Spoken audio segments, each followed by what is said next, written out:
رمضان رمضان رمضان يا حبيب رمضان رمضان ليتك دوم. الحمد لله وكفى وسلام على عباده الذين اصطفى أما بعد.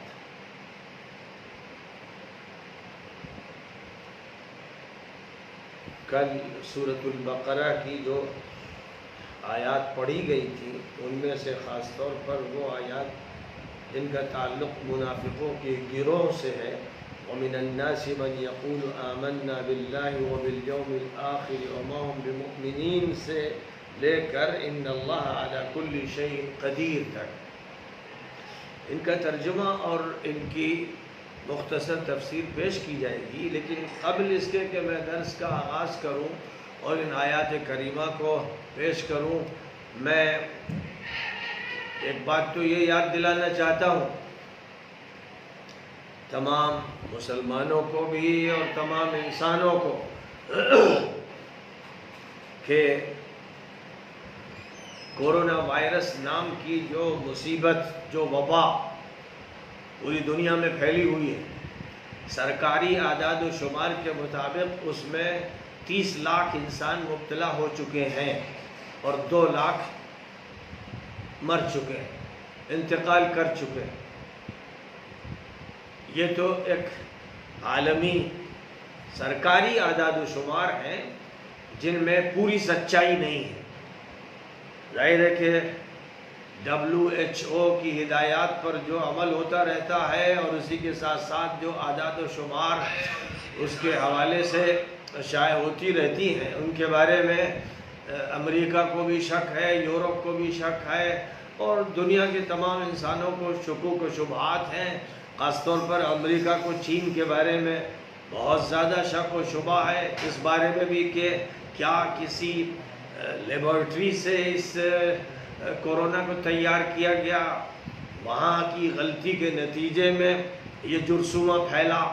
یا یہ قدرتی آفت کے طور پر جرثومہ سامنے آیا اور شہر ووہان میں سب سے پہلے اس کا اثر ظاہر ہوا.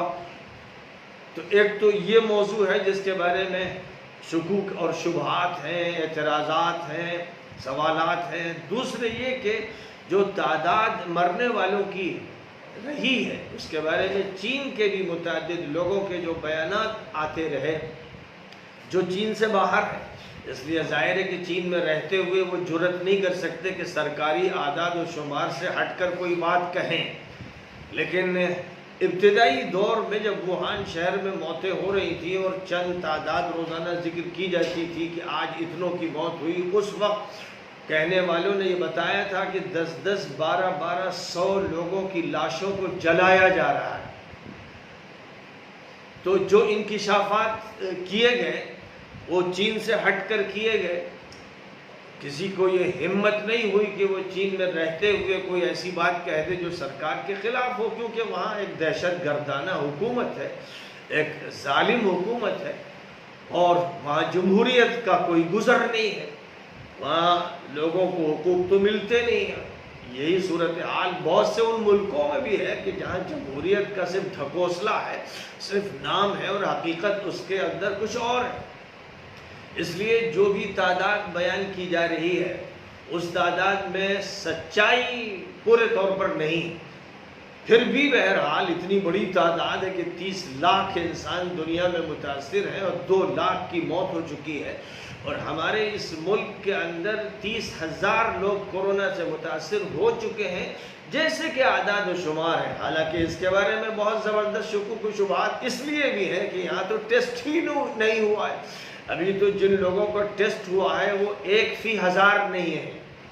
بلکہ 1 فی لاکھ نہیں ہے. یہاں ٹیسٹ تو ابھی بہت تھوڑے لوگوں کا ہوا ہے اور بہت کم علاقوں میں ہوا ہے. جس کا مطلب یہ ہوا کہ ابھی لاکھوں کروڑوں انسانوں کا جب ٹیسٹ ہوگا تو حقیقی اعداد و شمار سامنے آئیں گے اور نہیں معلوم کہ وہ بیان بھی ہوں گے کہ نہیں ہوں گے. لیکن پھر بھی 30,000 کی تعداد ایک بڑی تعداد ہے اور دھیرے دھیرے وہ بڑھ رہی ہے، کم نہیں ہو رہی ہے. اور تقریباً 1,000 لوگ جان دے چکے ہیں. 1000 لوگ اس کورونا کی بنیاد پر موت کے شکار ہو چکے ہیں، یعنی حسب اعداد اور شمار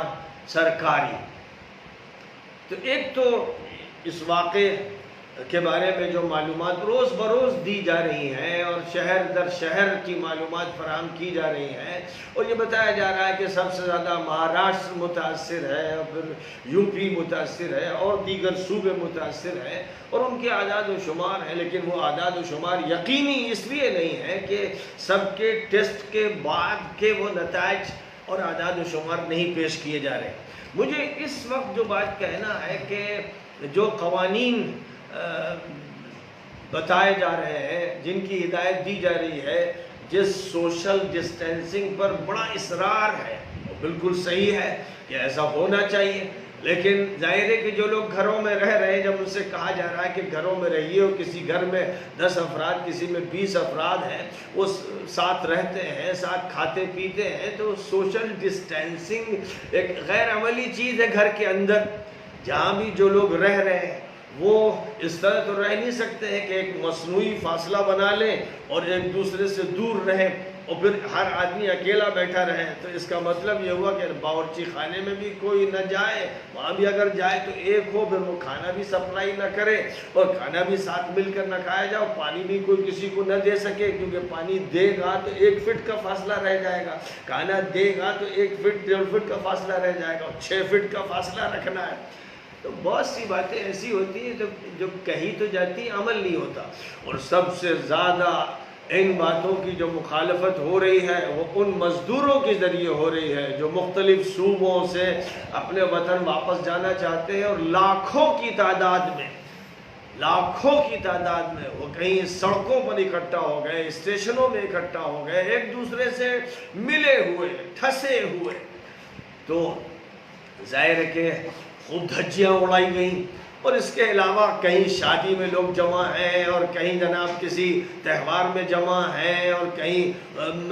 اسمبلی میں جمع ہیں، اور کہیں کہاں جمع ہیں۔ یہ سب تماشے ہوتے رہے، لیکن چونکہ میڈیا کو مشغول کر دیا گیا کہ بس جو لوگ صاف ستھرے ہیں، نیک ہیں، اچھے ہیں، ان کو ٹارگٹ کرو، اس لیے ساری توجہ ادھر مبذول کرا دی گئی، اور جہاں دھجیاں اڑائی گئی ہدایات کی، طبی ہدایات کی، سائنسی ہدایات کی، حکومتی ہدایات کی، وہاں پر بس بات آئی اور گئی، اس کو زیادہ چھیڑا ہی نہیں گیا، اس کا زیادہ تذکرہ ہی نہیں ہوا، بہت ٹھنڈے انداز سے خبر دے دی گئی اور ٹی وی پر دکھا دی گئی، اور جیسے کچھ ہوا ہی نہیں۔ اس پر نہ زیادہ افسوس اور نہ اس پر زیادہ اعتراض، اور اسی طرح یہ دیکھا سب نے اپنی آنکھوں سے کہ جہاں بھیڑ جمع ہے، لائن لگی ہے، کبھی راشن کے لیے، کبھی دکانوں پہ جانے کے لیے، کبھی منڈی میں، کبھی اسٹیشن پر، کبھی سڑکوں پر، وہاں یہ دیکھا گیا کہ پولیس کے ڈنڈے نظر نہیں آئے، اور پولیس کبھی ہاتھ جوڑتی رہی اور کبھی ان کو نصیحت کرتی رہی۔ لیکن اگر کہیں ایسا موقع مل گیا کہ کسی مسجد میں کچھ اللہ کو، ایشور کو ماننے والے اس کی پوجا کرنے چلے گئے، وہ 10 ہوئے تو 10 ڈنڈے اور 20 ڈنڈے ان کے لیے تیار، جس سے یہ صاف طور پر اظہار ہے کہ ایک شیطانی نسل ہے، ایک خبیث الفطرت قسم کی نسل ہے، جس کو یہ کام سونپا گیا کہ جو بھی اللہ کی پوجا کرے، ایشور کی عبادت کرے، جو پرارتھنا کرے، جو لو لگائے اپنے مالک سے، اس کے ڈنڈے لگاؤ، اور جو بدماشیاں کرے، عیاشیاں کرے، بھیڑ لگائے، شور مچائے، مظاہرہ کرے، اس کے سامنے ہاتھ جوڑ کے کھڑے ہو جاؤ۔ یہ پوری قوم دیکھ رہی ہے، دنیا دیکھ رہی ہے، اور یہاں تک کہ اب اس کا اثر یہ ہوا امارات میں، سعودیہ میں، کویت میں، بحرین میں، خلیجی ملکوں میں اس کا ریاکشن ظاہر ہونے لگا، یعنی وہ بھی حیران ہو گئے۔ یہ بہت بڑے واقعات ہوئے، جس وقت سی اے کے خلاف تحریک چل رہی تھی، اس وقت بھی خلیجی ملک خاموش تھے، لیکن اب جب یہ صورتحال لوگوں نے دیکھی کہ مسجد میں جو جائے اسی کے ڈنڈے مارے جاتے ہیں، اور کسی اور جگہ پر جو جمع ہو جائے، وہ چاہے ہزاروں کی تعداد میں ہو، ان کے لیے ڈنڈا نہیں، بہت چند لڑکوں کو اٹھک بیٹھک کرا دی گئی۔ ظاہر ہے کہ اٹھک بیٹھک تو ایک ورزش ہوئی، یوگا ہوا، گویا ان سے یوگا کروایا جا رہا ہے، زبردستی کا یوگا کروا دیا کہ چل اتنی اٹھک بیٹھک کر لے۔ لیکن اگر اللہ کی عبادت اور ایشور کی پوجا کے لیے کوئی گیا ہے، اس سے دعا مانگنے کے لیے گیا ہے، تو اس کے خلاف شیطانی نفرت کا جھاگ منہ سے نکلتا ہوا نظر آتا ہے، اور اس وقت ڈنڈے جس طرح مارے جاتے ہیں صاف طور پر لگتا ہے جیسے کوئی نفرت سے، عداوت سے، دشمنی سے بھرا ہوا ہو، جیسے وہ انسان نہ ہو، کوئی شیطان ہو جو مسلط کر دیا گیا۔ یہ وہ مناظر ہیں جن کو دیکھ کر وہ عرب جو سوئے رہتے ہیں، جنہیں ہوش نہیں آتا ہے اور جو اپنی غیرت کو بھی فراموش کر دیتے ہیں، ان کی غیرت بھی بھڑکی اور انہوں نے بھی بیانات دینے شروع کر دیا کہ اگر یہ نفرت کا نظام چلے گا اور فرقہ واریت ہوگی تو پھر یاد رہے کہ جو ملازم ہندوستان کے ہماری سرزمین پر ہیں، جن کو ہم لاکھوں ڈالر دے رہے ہیں اور جن کے پیسوں سے گھر بن رہا ہے، شادیاں ہو رہی ہیں، پھر وہ سلسلہ بھی بند ہو جائے گا۔ جب اس طرح کی باتیں کہی گئی تو کچھ مادہ پرست لوگوں کے دماغوں پر چوٹ لگی اور کچھ جھوٹوں کو یہ احساس ہوا کہ اب یہ ان کا جھوٹ پوری دنیا میں پکڑا جا رہا ہے۔ یہاں تک کہ امریکہ کے وزیر خارجہ پومپیو نے یہ کہا کہ یہ فرقہ واریت قابل برداشت نہیں ہے اور غلط ہو رہا ہے۔ OIC نے تو خیر کہا یہ بھی ایک ایسا ادارہ ہے جو خاموش رہتا ہے، مدہوش رہتا ہے، بے ہوش رہتا ہے، لیکن یہ جو واقعات پیش آ رہے ہیں اس پر اس کی غیرت بھی بھڑک گئی اور OIC یعنی 57 مسلم ملکوں نے اس پر اعتراض کیا اور کہا کہ یہ فرقہ واریت قابل قبول نہیں ہے اور سب کے ساتھ انصاف ہونا چاہیے، اور مذہب کی طرف نسبت کرنا کسی مصیبت کی اور کسی وبا کی یہ قبول نہیں کیا جائے گا۔ یہ بات جب ان کی طرف سے ہی صرف نہیں بلکہ WHO کی طرف سے بھی اس معاملے میں یہ کہا گیا کہ مذہب کو بیچ میں ڈالنے کے کوئی معنی نہیں ہوتے، یہاں تک کہ یونائٹڈ نیشنز آرگنائزیشن کی طرف سے بھی یہ اشارہ دیا گیا کہ یہ ظلم اگر کیا جا رہا ہے کہ بیماری کو کسی فرقے پر، کسی طبقے پر مڑھنے کی کوشش کی جا رہی ہے تو یہ غلط عمل ہے اور یہ قابل قبول نہیں۔ بہرحال یہ ایک ایسا وقت آیا کہ اس میں دنیا کے لوگوں نے حق کی بات کہنا شروع کی اور جھوٹ کو پکڑنا شروع کیا۔ یہ ایک اچھی علامت ہے۔ بہرحال ہمیں معلوم ہے کہ جو کمینہ فطرت قسم کے گندے اور جھوٹے اور مکر و فریب کے بنے ہوئے لوگ ہیں، وہ اس سب کے باوجود بھی نہیں مانیں گے، وہ اپنی شرارت کرتے رہیں گے کہ کبھی بڑے سنجیدہ بن کر کے جیسے بڑی تحقیقی بات پیش کر رہے ہوں اور بہت ہی زیادہ مشفقانہ انداز سے گفتگو کر رہے ہوں۔ ایسے بھی ہیں ہمارے میڈیا کے لوگ کہ جن کے چہرے مہرے سے یہ لگتا ہے کہ وہ سنجیدہ بات کر رہے ہیں، لیکن ان کے پاس بھی ڈنک موجود ہیں، وہ بھی ڈستے ہیں، وہ بھی ڈنک مارتے ہیں، بڑی خاموشی کے ساتھ پہلے گھستے ہیں اور جب آستین میں جگہ پا لیتے ہیں تو بھی ڈنک مار دیتے ہیں۔ سب طرح کے لوگ، ایک طرف یہ ہے، ایک طرف یہ صورتحال ہے کہ گردواروں کی تعریف ہو رہی ہے۔ صبح بنگلہ صاحب کا گردوارہ، دلی کا جو گردوارہ ہے جس کی طرف سے یہ کہنا بھی ہے اور عمل بھی ہے کہ وہ روزانہ 2 لاکھ انسانوں کو کھانا کھلا رہا ہے اور اس کے ہاں کھانا بڑی مقدار میں پک رہا ہے، مشین سے روٹیاں تیار ہو رہی ہیں، جو منٹوں سیکنڈوں میں ہزاروں روٹیاں تیار ہوتی ہیں وہ لوگوں کو دی جا رہی ہیں۔ اب ظاہر ہے کہ وہاں کھانا پک رہا ہے، وہاں دال تیار ہو رہی ہے، وہاں ترکاری تیار ہو رہی ہے، وہاں روٹیاں تیار ہو رہی ہیں، سب سارے کاریگر وہاں لگے ہوئے ہیں، یہ سارے کام انجام دے رہے ہیں، پھر اس کے بعد بانٹا جا رہا ہے، دیا جا رہا ہے، لیا جا رہا ہے۔ ظاہر ہے کہ ایک بڑی بھیڑ ہے، 2 لاکھ قسم کے لوگ ہیں، یقیناً ایک وقت میں سب پل نہیں جاتے ہیں، لیکن دھیرے دھیرے ان کی آمد ہوتی ہے اور وہ کھانا لیتے ہیں اور جاتے ہیں۔ یہ عمل جب وہ کر رہے ہیں تو کوئی بھیڑ نہیں ہو رہی ہے، کوئی بات خلاف نہیں ہو رہی ہے، اور اتنا زیادہ اس کی پذیرائی کی جا رہی ہے کہ 100 پولیس والوں نے موٹر سائیکلوں پر اس گردوارے کے سامنے شکریہ ادا کرنے کے لیے ایک مارچ نکالا اور وہ سب اس گردوارے تک پہنچے اور انہوں نے گویا سر جھکا کر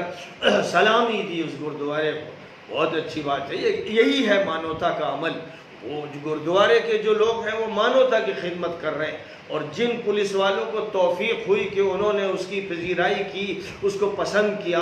اس پر شکریہ ادا کیا، وہ بھی قابل قدر ہے۔ لیکن اب میرا کہنا ہے، تبلیغ کے مرکز والوں سے بھی کہنا ہے اور پورے ملک کی مسجد والوں سے کہنا ہے کہ ہر مسجد سے یہ طے کر لے کہ وہاں پر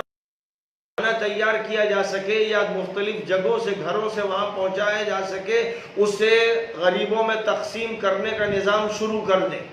ہر مسجد سے یہ سلسلہ شروع کر دیا جائے جیسے گردوارے سے چل رہا ہے،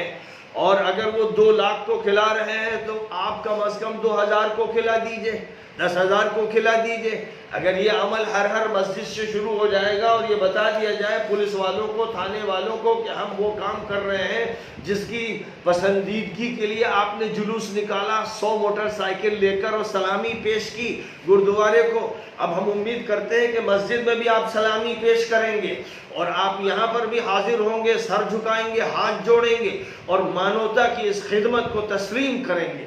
اس لیے میں کہوں گا کہ جہاں کے بارے میں ہنگامہ چلا اور مرکز کو خالی کر لیا گیا، مرکز والوں سے میرا یہ کہنا ہے کہ اب مانوتا کی خدمت کی ذمہ داری ملک اور عالم کی سطح پر وہ سنبھال لیں۔ جو کام وہ کرتے تھے وہ بھی چلتا ہی رہے گا، اس کو کوئی دنیا کی طاقت روک نہیں سکے گی، لیکن مانوتا کی خدمت کا جو کام ہے اس وقت سب سے زیادہ اس کی ضرورت ہے۔ لہذا مرکز سے سینکڑوں ہزاروں افراد کو کھانا بانٹا جائے، وہاں جس طرح کھانا روز تیار ہوتا تھا اور تیار ہوتا رہے گا وہاں کھانا تیار کیا جائے۔ وہاں تو جو مرکز میں آنے والے افراد تھے جو دین کے لیے اور اللہ کی عبادت کے لیے اور اخلاق کے لیے ہی آتے رہے، جن پر الزامات لگانے والوں نے یہاں تک لگا دیا کہ انہوں نے کہیں ڈھیلے مار دیے اور کہیں تھوک دیا،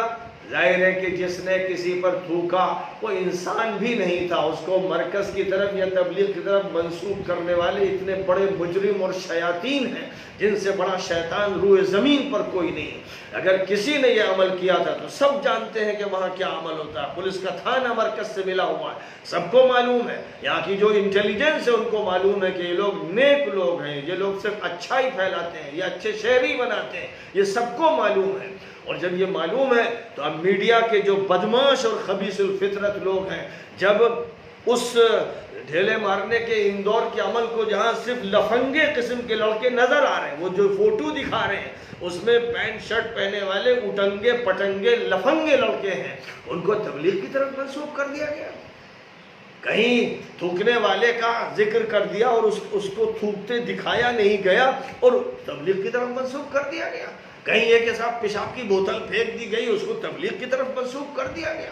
ظاہر ہے کہ جن کے اندر بگاڑ ہے، کیچڑ ہے، گندگی ہے، ان کے منہ سے گندگی ہی نکل سکتی ہے، کوئی اچھائی نہیں نکل سکتی۔ ورنہ اگر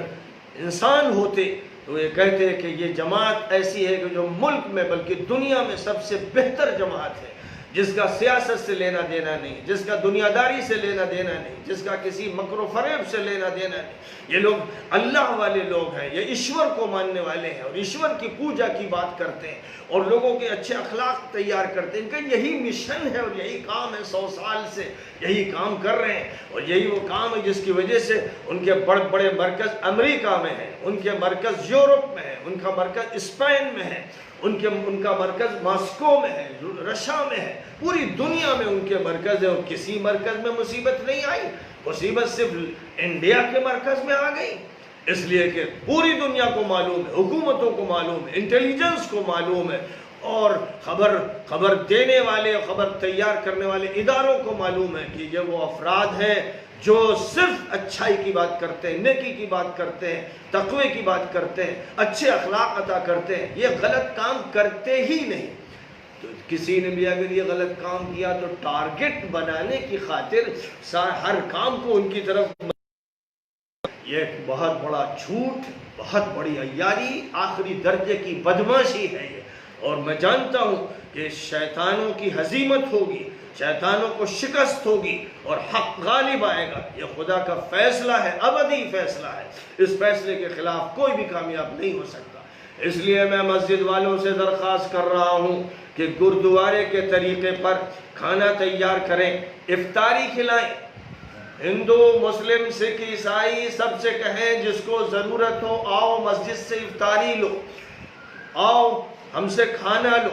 ان کے کھانے کو تیار کیا جائے۔ رمضان سے بہتر کوئی موقع نہیں ہو سکتا ہے خیر کا کام اور صدقہ اور خیرات کا کام کرنے کے لیے، یہ سب سے بہترین موقع ہے۔ لہذا اس موقع پر جو لوگ چندہ دیتے تھے، زکوٰۃ دیتے تھے، وہ جہاں جہاں زکوٰۃ پہنچا سکے پہنچائیں، مدرسوں کا جو تعاون کرتے تھے وہ تعاون کرتے رہیں، اور جس کے ساتھ وہ صدقات اور خیرات کا معاملہ کرتے تھے وہ کریں، لیکن ساتھ ساتھ اس وقت یہ عمل شروع کر دیں، ہر مسجد کھول دی جائے کھانا بانٹنے کے لیے،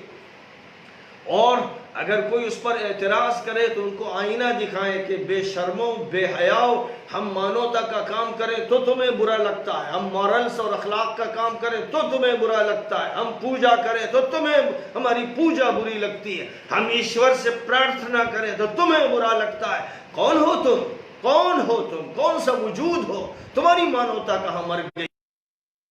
ہر تھانے والوں سے کہہ دیا جائے کہ جیسے وہاں دلی کے گردوارے کا استقبال کیا گیا ویسے ہر مسجد میں جائیے اور استقبال کیجیے، اور ہر مسجد سے کھانا تقسیم ہوگا۔ کاش کہ میری اس بات پر مسجد کے ائمہ توجہ کریں اور محلے کے اہل خیر اس کے لیے فنڈ فراہم کریں، انتظام کریں، اور مسجد میں کھانے بننا شروع ہو جائیں اور وہاں سے بٹنا شروع ہو جائیں۔ کوئی تفریق نہ مذہب کی ہوگی، نہ برادری کی ہوگی، نہ رنگ کی ہوگی، نہ نسل کی ہوگی، ہر ضرورت مند کو کھانا دیا جائے گا۔ یہ عمل اگر کر لیا جائے تو میں سمجھتا ہوں نئی فتوحات کا دروازہ کھلے گا۔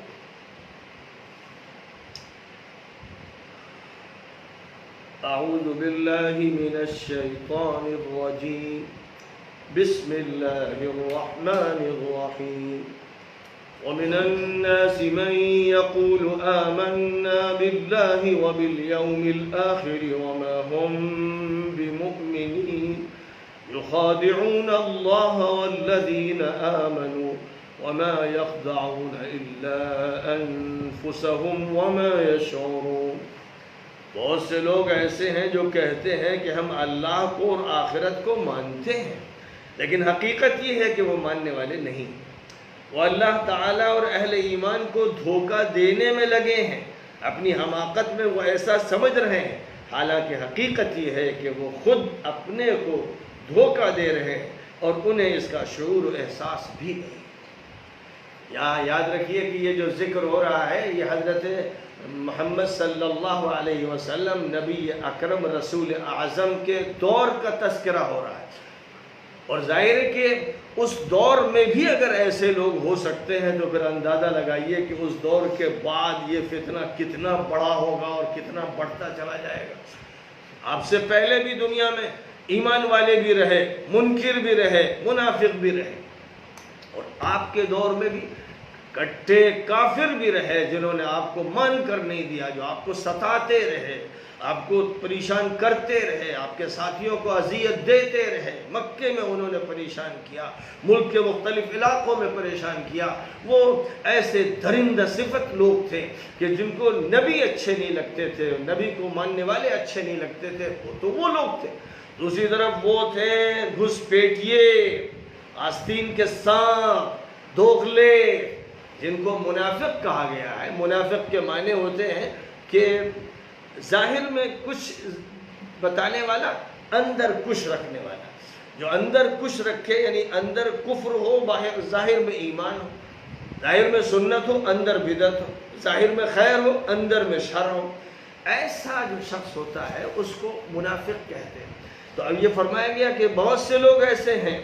نبی سے فرمایا جا رہا ہے، تمام مخاطبین کو اس دور میں سنایا جا رہا ہے، آج بھی سنایا جا رہا ہے، تا قیامت سنایا جاتا رہے گا، کیونکہ قرآن ہر دور میں تازہ ہے، ہر دور میں اس کا خطاب بالکل نیا ہوتا ہے۔ تو یہ بات فرمائی جا رہی ہے کہ بہت سے لوگ ایسے ہوتے ہیں جو یہ کہتے ہیں ہم بھی تو مسلمان ہیں، ہم بھی تو مومن ہیں، ارے ہم بھی تو مانتے ہیں اللہ کو، ہم بھی تو مانتے ہیں بھگوان کو، ہم بھی مانتے ہیں آخرت کو، مانتے ہیں اس دنیا کے بعد ایک اور دنیا ہوگی، ہم اسے مانتے ہیں، یہ کہتے ہیں۔ تو جو لوگ مسلمانوں میں داخل ہوتے تھے اور یہ کہتے تھے، اللہ یہ فرما رہا ہے کہ وہ جھوٹ بولتے ہیں، یہ سمجھتے ہیں بیوقوف و نادان کہ اللہ میاں کو دھوکہ دے دیں گے، ارے بھائی اللہ تو غیب کا علم رکھتا ہے، دل کے بھیدوں کو جانتا ہے. وہ اس طرح کی باتیں جب آ کے کرتے ہیں، دل میں کفر چھپائے ہوئے ہیں اور سامنے سے اسلام ظاہر کر رہے ہیں، تو اتنے بے شعور ہیں اور اتنے زیادہ احمق اور بے وقوف ہیں کہ ان کو اس کا احساس تک نہیں ہو رہا ہے کہ وہ کس کے ساتھ یہ معاملہ کر رہے ہیں. تو انسان جب بگڑتا ہے اور جب وہ نفاق کا بیمار ہو جاتا ہے، سب سے خطرناک بیماری نفاق کی بیماری، کفر سے بھی زیادہ سخت ہے. اس بیماری میں جب کوئی شخص مبتلا ہو جاتا ہے تو وہ جھوٹ بولتا ہے، خیانت کرتا ہے، مکر کرتا ہے، فریب کرتا ہے، کیا کیا کرتا ہے. فرمایا فی قلوبہم مرض فزادہم اللہ مرضا وَلَهُمْ عَذَابٌ أَلِيمٌ بِمَا كَانُوا يَكْذِبُونَ. ان کے دل روگی ہیں اور اللہ تعالیٰ نے ان کے روگ میں اور اضافہ کر دیا اور ان کو ان کے جھوٹ، غلط بیانیوں اور بدعمالیوں کی بنا پر دردناک سزا دی جائے گی. نفاق جو ہے یہ دوغلا پن یہ بیماری، یہ دل کی بیماری، دماغی بیماری، نفسیاتی بیماری. یہ بیماری انسان کو کھا جاتی ہے اور کسی معاشرے میں یہ بیماری لگ جائے تو اس معاشرے کو دیمک کی طرح چاٹ جاتی ہے. سب سے زیادہ خطرناک لوگ ایسے لوگ ہوتے ہیں جن کا چہرہ کچھ اور اندر کچھ اور. سامنے آتے ہیں تو اس وقت لگتا ہے ان سے زیادہ کوئی دوست اور ان سے زیادہ محبت کرنے والا نہیں. پیچھے جب ہوتے ہیں تو غیبت کرتے ہیں، چغلیاں کھاتے ہیں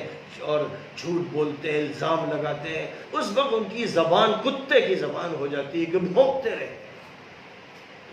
یہ وہ لوگ ہیں جو روگی ہیں، جن کو قرآن میں روگی کہا گیا. اور آگے چلیے وَإِذَا قِيلَ لَهُمْ لَا تُفْسِدُوا فِي الْأَرْضِ قَالُوا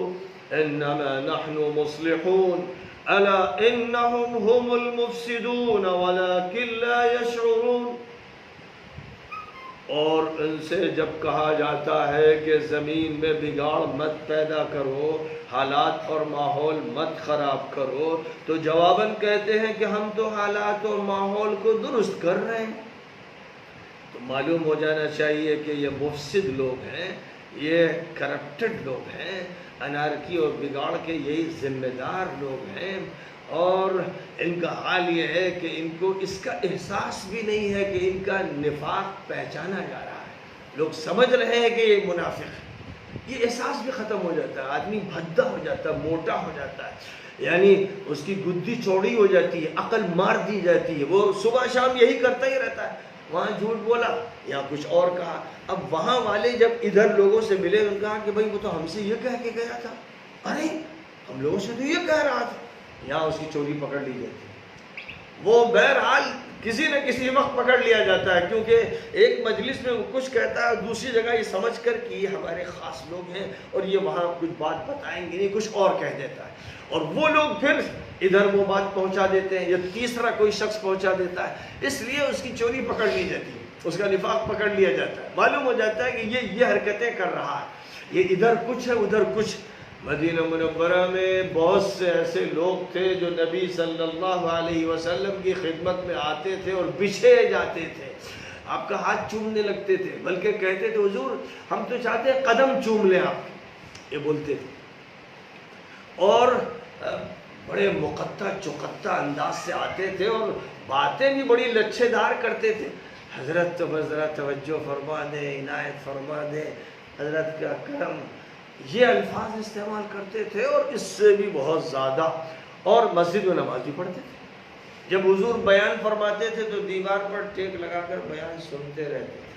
قرآن میں ان کا نقشہ پیش کیا گیا ہے کہ کانہم خشب مسندہ، حضور کی بات اس طرح سنتے ہیں جیسے لکڑیوں کو دیوار پر ٹیک لگا کے کھڑا کر دیا گیا. یعنی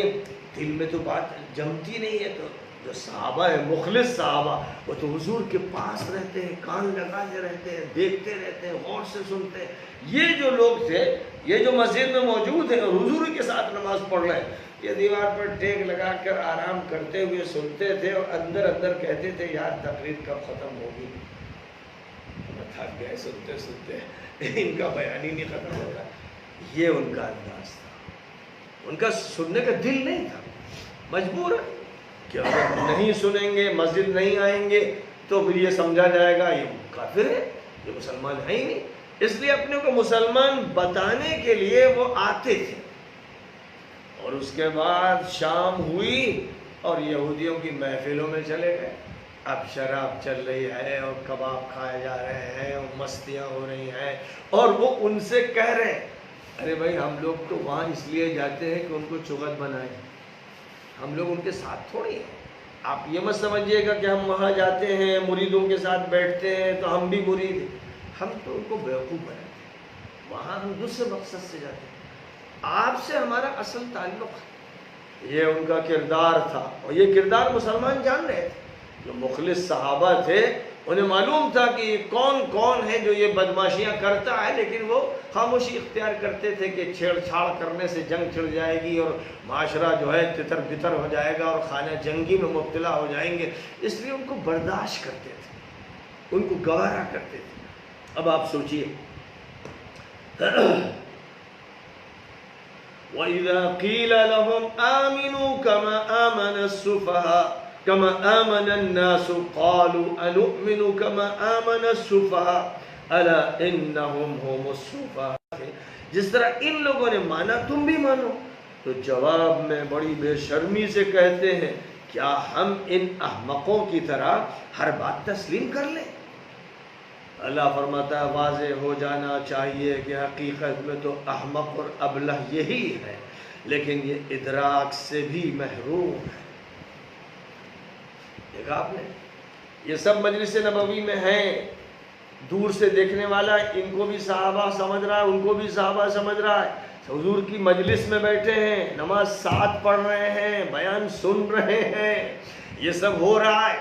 لیکن اس کے بعد ان کا جو کردار ہے، جب ان سے یہ کہا جاتا ہے کہ دیکھو ابو بکر ہے، عمر ہے، عثمان ہے، علی ہے، ابو ہریرہ ہے، معاذ ہے، ابو موسیٰ ہے، اور بے شمار حضرات ہیں، یہ صحابہ رسول ہیں، یہ حضور کے رفیق ہیں، یہ حضور کے ہمدم ہیں، یہ حضور کے ساتھ ہیں، یہ حضور کے خادم ہیں. تم بھی ایسے بنو.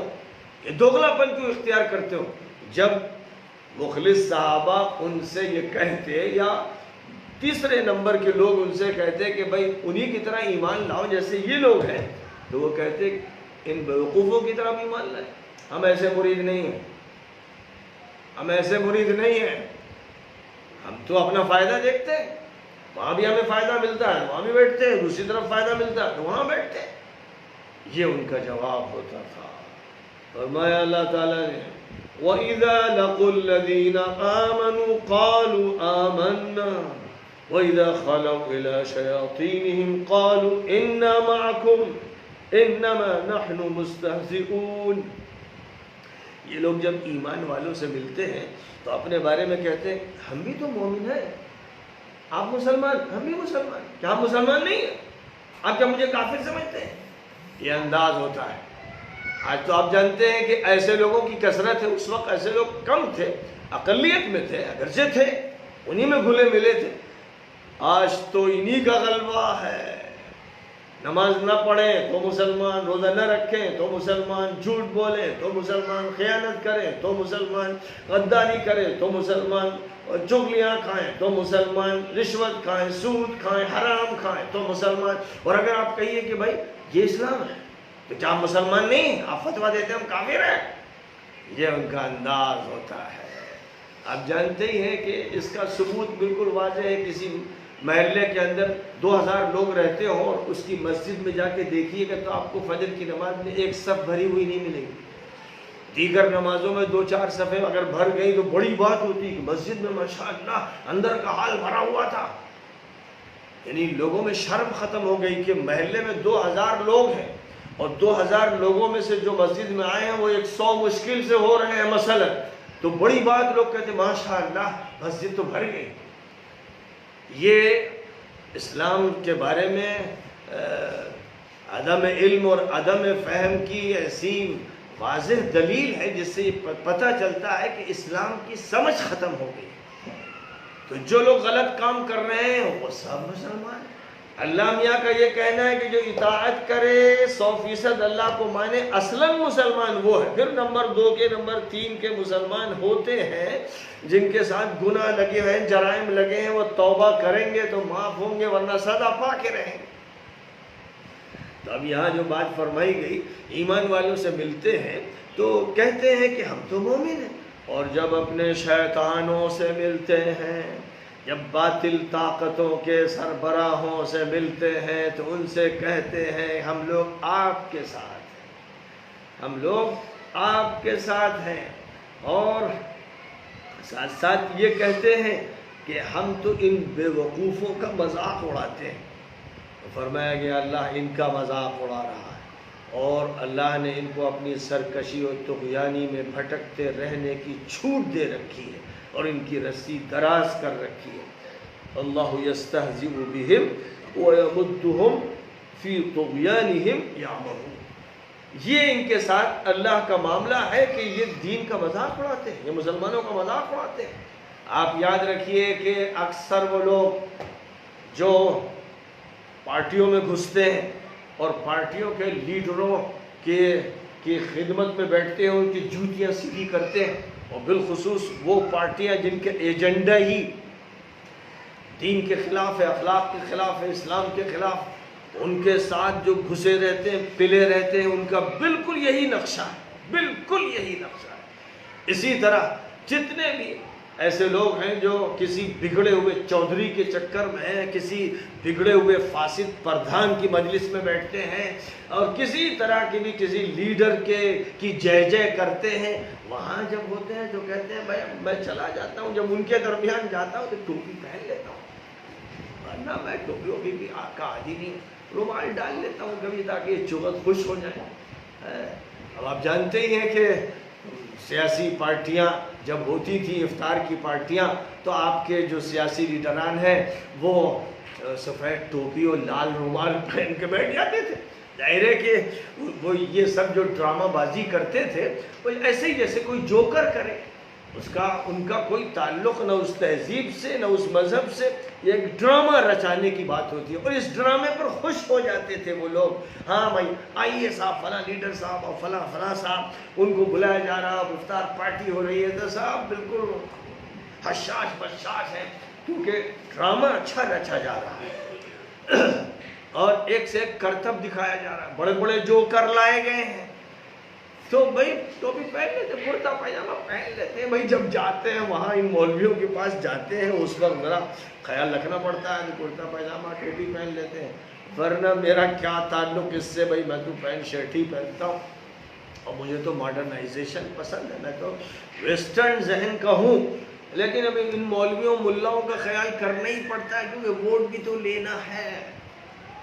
تو ان کے اثرات ہیں، جیسے کوئی امام ہے مسجد کا، اس کے کچھ اثرات ہیں، کوئی بڑے مولانا ہیں ان کے اثرات ہیں، تو اب ان کے اثرات سے فائدہ اٹھانے کے لیے کچھ تو کرتب کرنا ہی پڑتا ہے۔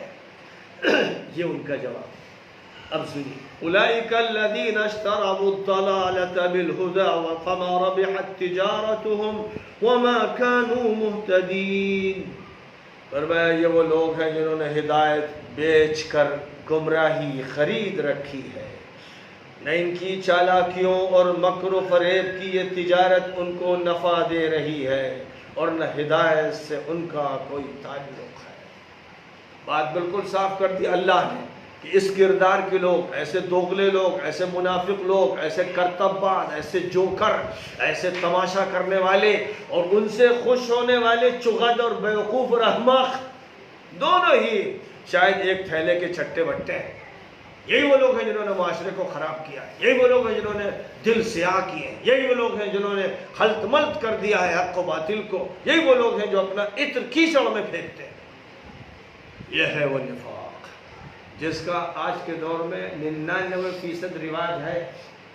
بہت کم لوگ ہیں، 1% بھی مشکل سے لوگ ایسے ہیں کہ جو محفوظ ہیں اس نفاق سے، ورنہ کسی نہ کسی شکل میں دوغلا پن، دوہری باتیں، زبان پر کچھ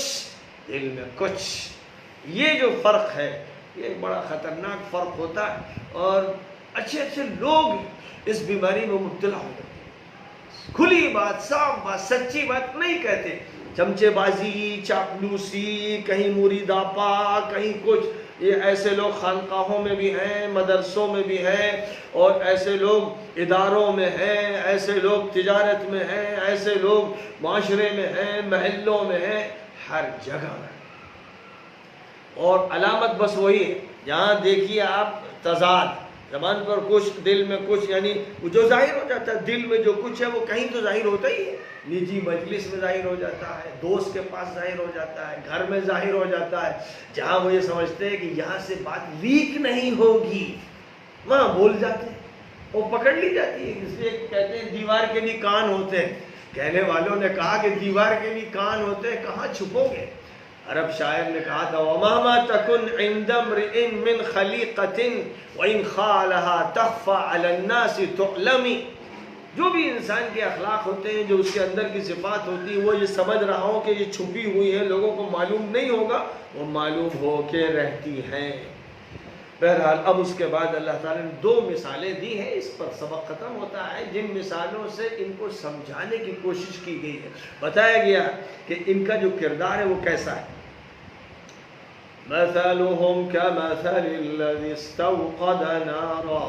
فلما أضاءت ما حوله ذهب الله بنورهم وتركهم في ظلمات لا يبصرون صم بكم عمي فهم لا يرجعون۔ ان کی مثال ایسی ہے کہ جیسے کسی نے آگ روشن کی، اور جب آگ سے ارد گرد کا ماحول روشن ہوا تو اللہ نے ان کی آنکھوں کی روشنی سلب کر لی اور تاریکیوں میں اس طرح چھوڑ دیا کہ کچھ سجائی نہیں دیتا۔ یہ وہ لوگ ہیں جو بہرے ہیں، گونگے ہیں، اندھے ہیں، نہ اندھیرے سے پلٹ کر آ سکتے ہیں، نہ کسی بات کا صحیح جواب دے سکتے ہیں۔ ایک مثال یہ ہے، یہ ان لوگوں کی مثال ہے جن کے دلوں میں کفر ہے، اور مثال دی گئی یہاں آگ کی، چونکہ کہیں کہیں میدان میں جب جمع ہوتے تھے تو وہ لوگ آگ سے روشنی کرتے تھے، چراغ سے تو اس بڑے میدان میں فائدہ نہیں ہوگا، تو بڑی آگ جلا دیتے تھے، اس سے دوسرا فائدہ بھی اٹھاتے تھے اور روشنی ہوتی ہے۔ آج اگر ہم اس مثال کو ذکر کریں گے تو یوں کہیں گے کہ سوئچ آن کیا، لائٹ کا سوئچ آن کیا ایک شخص نے کہ بھئی اندھیرا تھا اب روشنی ہو جائے، اور جیسے ہی سوئچ آن کیا فوراً وہ اندھا ہو گیا۔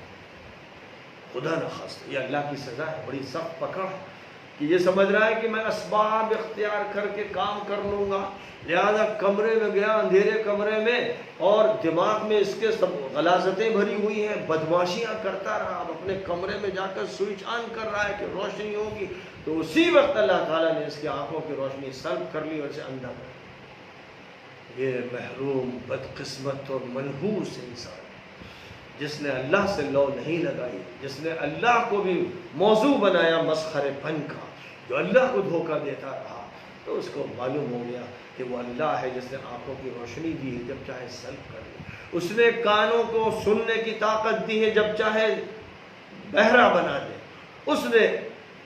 انسان کو بولنے کی طاقت دی ہے، جب چاہے گونگا بنا دے۔ ایک مثال یہ ذکر کی، دوسری مثال سنیے صاحب، أو كصيب من السماء فيه ظلمات ورعد وبرق يجعلون أصابعهم في آذانهم من الصواعق حذر الموت والله محيط بالكافرين يكاد البرق يخطف أبصارهم كلما أضاء مشوا فيه وإذا أظلم عليهم قاموا ولو شاء الله لذهب بسمعهم وأبصارهم ان اللہ علی کل شیء قدیر۔ فرمایا یا یوں سمجھیے کہ اوپر سے موسلا دھار بارش ہو رہی ہے، جس کے ساتھ تاریکیاں ہیں، کڑک ہے، چمک ہے، اور یہ کڑکدار بجلی کے گرنے کے خوف اور موت کے ڈر سے اپنے کانوں میں انگلیاں ٹھوسے ہوئے ہیں۔ منافقوں کی مثال بیان کرتے ہوئے ذکر کیا جا رہا ہے، یوں سمجھیے جیسے کوئی قافلہ سفر کر رہا ہے صحرا میں، اور اندھیرا چھا گیا، بات کالی گھٹا آئی، پھر رات کا بھی وقت آ گیا، بارش ہونے لگی اور بجلی جو ہے چمکنے لگی، بادل گرجنے لگے، ایک کڑک ایسی ہوئی لگتا تھا اب بجلی گری اور اب گری اور جھلسا کے رکھ دی۔ یہ جو کیفیت، اس کیفیت میں ان کا حال یہ ہے کہ اب کہیں بھاگ بھی نہیں سکتے، وہ سفر میں ہے اور میدان میں ہے، تو خوف سے کانوں میں انگلیاں ٹھوس لیتے ہیں کہ جو کڑک ہے اس کی آواز سے دل نہ دہل جائیں، اور بجلی کی چمک سے ڈرتے ہیں، اور اللہ نے ان منکروں کو گھیرے میں لے رکھا ہے۔ ایسا لگتا ہے کہ بجلی کی چمک ان کی بصارت اچک لے جائے گی۔ جب روشنی ہوتی ہے تو چند قدم یہ چل لیتے ہیں، اور جب تاریکی ہوتی ہے تو ٹھٹک کر کھڑے ہو جاتے ہیں۔ اگر اللہ چاہتا تو ان کی سماعت و بصارت چھین لیتا۔ حقیقت یہ ہے کہ اللہ تعالی ہر چیز پر قدرت رکھتا ہے۔ یہ نمبر 2 منافقین کا تذکرہ۔ وہ جو تذکرہ تھا منافقوں کا، وہ ان منافقوں کا جن کے دلوں میں کفر ہے، انکار ہے، ایمان اوپر سے۔ یہ وہ لوگ ہیں جن کے دلوں میں ہے ایمان اور اندر سے ماننے والی بات بھی ہے، لیکن ساتھ ہی ساتھ یہ مفاد پرست ہیں، یہ تھالی کے بیگن ہیں، یہ مال غنیمت کے چکر میں رہتے ہیں، یہ مسلمانوں سے اپنا مفاد چاہتے ہیں اور ہر خطرے سے بچنے کے چکر میں رہتے ہیں۔ اس لیے جب زندگی کی راہوں پر چلتے ہیں تو اگر کہیں پر پکار ہوتی ہے نبی کی طرف سے، نکلو گھروں سے، چلو اللہ کے راستے میں، تو پھر ان کو بیماری آ جاتی ہے، دل دھڑکنے لگتا ہے، ڈھیر ہو جاتے ہیں، پلنگ پر چمٹ جاتے ہیں اپنے گھر میں۔ نبی کے پاس آتے ہیں تو بہانے کرتے ہیں، حضور گھر میں آئی کی طبیعت بہت خراب ہے، حضور بچہ بیمار ہے، حضور میرے پیٹ میں درد ہو رہا ہے۔ یہ آ کر بہانے کرتے ہیں کیونکہ ان کو مجاہدانہ کام نہیں کرنا ہے، ان کو محنت نہیں کرنا ہے، ان کو نبی کی بات پر لبیک نہیں کہنا ہے۔ یہ مفاد پرست قسم کے انسان ہیں مسلمان، لیکن یہ اس ٹائپ کے مسلمان ہیں کہ جب بھی کبھی کوئی مطالبہ آ جائے حق کی نصرت کا تو ان کے قدم ڈگمگاتے ہیں، آنکھیں پتھراتی ہیں، اور اس وقت یہ فرار اختیار کرتے ہیں۔ مسجد میں بیان ہو رہا ہو، کوئی بات کہی جائے، چپکے سے اپنی چپل اٹھاتے ہیں اور کھسکتے ہیں۔ کہیں کوئی اچھے کام کی دعوت دی جائے تو اپنے آزار پیش کر دیتے ہیں۔ یہ وہ منافق تھے جو مسلمانوں میں گھلے ملے تھے، اور یہ الگ کٹے ہوئے نہیں تھے، کھلے دشمن نہیں تھے، دوست تھے اور مجلسوں میں شریک ہوتے تھے، رشتہ داریاں تھیں، لیکن ان کا حال یہ تھا کہ مفاد پرستی ان پر غالب تھی۔ اس لیے ان کا جو نقشہ بیان کیا گیا کہ بس یوں سمجھیے کہ صحرا میں چل رہے ہیں، اندھیرا ہوا تو ٹھٹک کے کھڑے ہو گئے، ذرا سی چمک ہوئی، روشنی نظر آئی تو 2-4 قدم پھر ڈرتے ڈرتے بڑھے۔ ڈر یہ بھی لگا ہوا ہے کہ کہیں بجلی ہمارے اوپر نہ گر جائے، اور جو کڑک و گرج ہے اس سے کہیں کانوں کے پردے نہ پھٹ جائیں۔ یعنی جو اسلام کی ترقیاں ہو رہی ہیں، مجاہدات ہو رہے ہیں، فتوحات ہو رہی ہیں، ان سے دہلے بھی جاتے ہیں۔ کہیں ایسا نہ ہو کہ ہمارے مفادات پر ضرب پڑ جائے، کہیں ایسا نہ ہو کہ ہمارے جو خفیہ دوست ہیں وہ پکڑ نہ لیے جائیں، کہیں ایسا نہ ہو کہ ہماری تجارت متاثر ہو جائے، کہیں ایسا نہ ہو کہ ہمارے کاروبار کا نقصان ہو جائے۔ بس یہی ان کے دماغوں میں رہتا ہے، تو یہ مخلص مسلمان نہیں بن پاتے ہیں۔ وآخر دعوانا ان الحمدللہ۔